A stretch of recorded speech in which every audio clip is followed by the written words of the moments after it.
Lecture 21, I call it the world system. This is an ideal from Emanuel Wallerstein, a sociologist. Remember we talked about interdisciplinary methods when we began this class.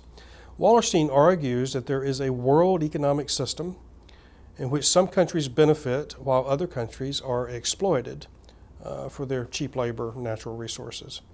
Wallerstein posits a three-level hierarchy.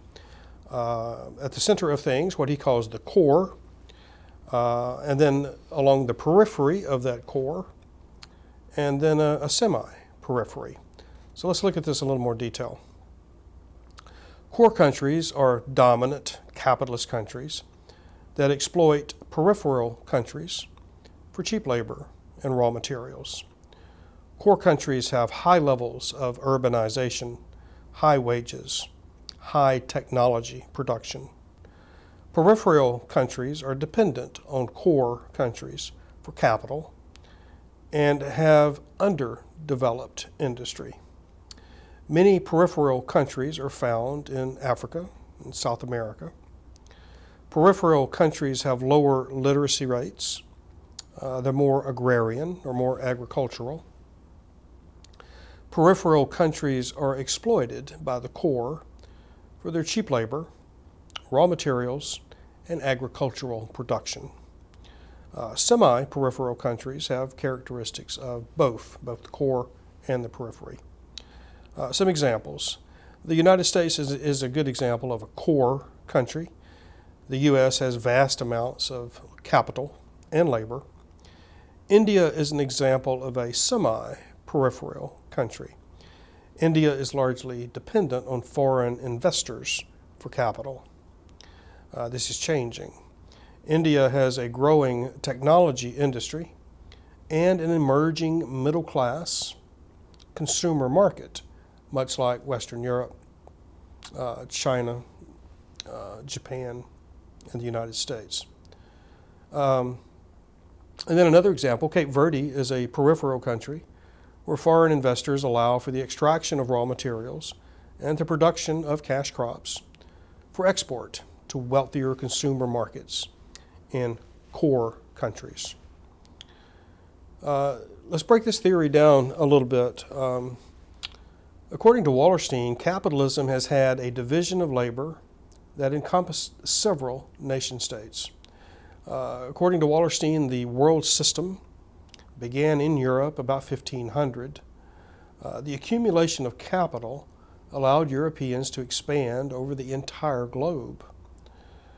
Establishment of a world economy based on an extremely unequal division of labor between European states and the rest of the system. Strong military institutions were developed to enforce this inequality. The world system is contested as peripheral countries gain their independence and assert their national interest against the core. India breaking free from British rule, Cuba severing the long-term relationship with the United States as sort of a protectorate or a colony. We see endless examples of this in the latter part of the 20th century, where the imperial powers waned and their colonies asserted themselves. And this, of course, is the first step towards leaving the periphery and moving toward the core. I mentioned Janet Abu-Lughod in one of our introductory lectures. She argues that Wallerstein's world system should be pushed back into the 13th and 14th centuries. She argues that the Mongol trade circuit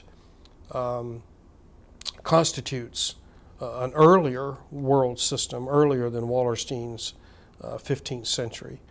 Lughod argues that this world system followed Islamic trade, that circuit throughout Eurasia. And of course, we talked about this earlier.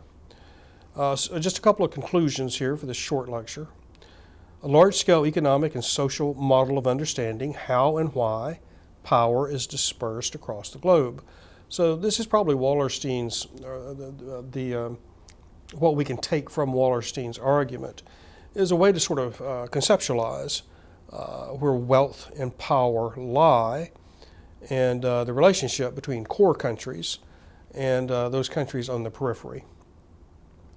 For world history, Wallerstein's system tends to ignore peoples on the periphery, those that lie outside traditional civilizations and modern nation states. And of course, when we study world history, we have to take into account those nomadic peoples, like we did in the last couple of lectures when we discussed the Mongols.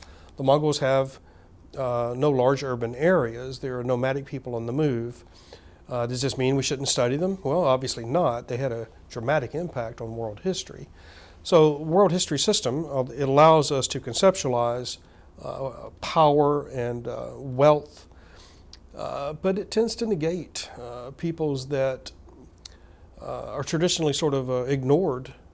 We don't ignore them any longer. That's one of the reasons that world history has become a major field, is an attempt to include peoples otherwise left out. So I want you to keep Wallerstein's world system model in mind as we move forward. Thank you.